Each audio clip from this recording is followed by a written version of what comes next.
ویسے تو یہ بات پچھلے جمعۃ المبارک پہ میں نے بیان کی تھی، صرف یاد دہانی کے لیے عرض کر رہا ہوں کہ 9 ذی الحج کا روزہ، یوم عرفہ کا روزہ، ایک پچھلا سال اور ایک اگلا سال، 2 سال کے صغیرہ گناہوں کو بخشوا دیتا ہے۔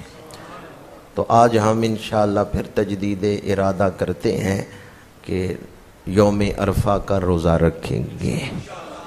ڈرتے ڈرتے ہی آپ نے انشاءاللہ کہی ہے۔ میرا خیال ہے اس سے پہلے تو کبھی گرمیوں کا موسم آیا ہی نہیں۔ جب بجلی نہیں تھی نا بنی، پنکھے ایجاد ہی نہیں ہوئے، اس دور میں بھی ہمارے آبا و اجداد روزے رکھتے رہے۔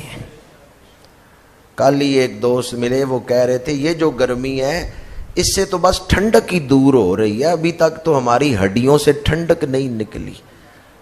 تو اللہ کی اس میں بھی حکمت ہے، یہ جو گرمی چند دنوں کے لیے پڑ رہی ہے اس میں بھی ہمارا ہی فائدہ ہے۔ اللہ کے کسی عمل پہ مومن اعتراض ردیت باللہ ربا، اللہ جس حال میں رکھے میں راضی ہوں۔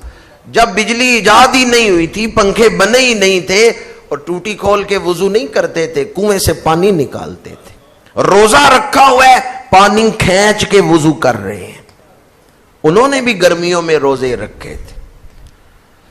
مجھے ایک حدیث پاک یاد آ گئی گرمی کے حوالے سے۔ مسجد نبوی ہے، میرے آقا تشریف فرما ہیں، ظہر کی نماز کے بعد کا وقت ہے، پنکھے لگے ہوئے تھے، مسجد نبوی ڈبل سٹوری تھی۔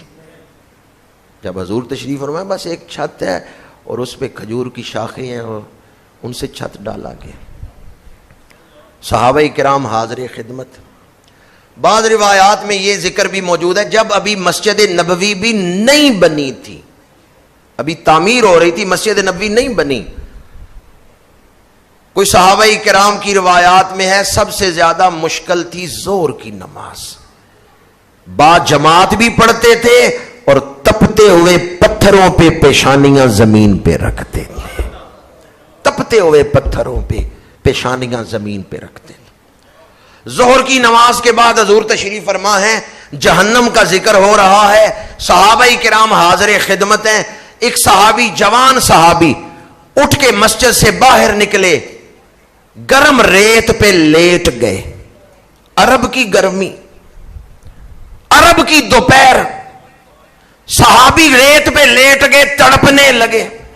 میرے آقا کریم اٹھ کے مسجد کے دروازے پہ تشریف لائے، صحابہ سے فرمایا اپنے بھائی کو اٹھا کے لاؤ۔ صحابہ کرام گئے، اس صحابی کو اٹھا کے اندر لے آئے۔ میرے آقا کریم نے فرمایا میں جہنم کا ذکر کر رہا تھا، تو میری محفل سے اٹھ کے باہر نکل کے گرم ریت پہ کیوں لیٹ گیا؟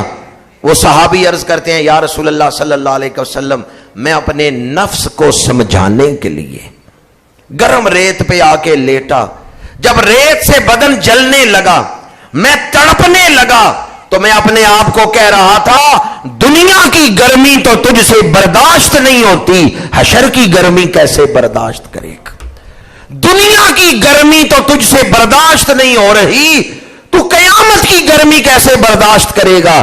میرے آقا کریم مسکرائے، فرمایا میرا رب فرشتوں کی محفل میں تیرے اوپر فخر کر رہا تھا، اور میرا رب فرما رہا تھا فرشتوں جاؤ میرے بندوں کو دیکھنا ہے تو اسے جا کے دیکھو جو اپنی اصلاح کے لیے ریاضت کر رہا ہے، جس نے اپنے آپ کو گرم ریت پہ لٹایا ہے اور میرا ذکر کر رہا ہے اپنے نفس کی اصلاح کے لیے۔ یہ واقعہ ہماری تربیت کے لیے ہے، ورنہ صحابہ کرام تو حضور کی ایک نگاہ سے اس مقام تک پہنچ گئے کہ بڑے سے بڑا غوث کتب ولی اس مقام تک نہیں پہنچ سکتا۔ تو گرمی میں آخرت کی گرمی کو یاد کر لیں اور اپنی اصلاح کرتے ہوئے یا اللہ مجھے آخرت کی گرمی سے بچا لیں، یا اللہ مجھے آخرت کی تپش سے بچا لیں۔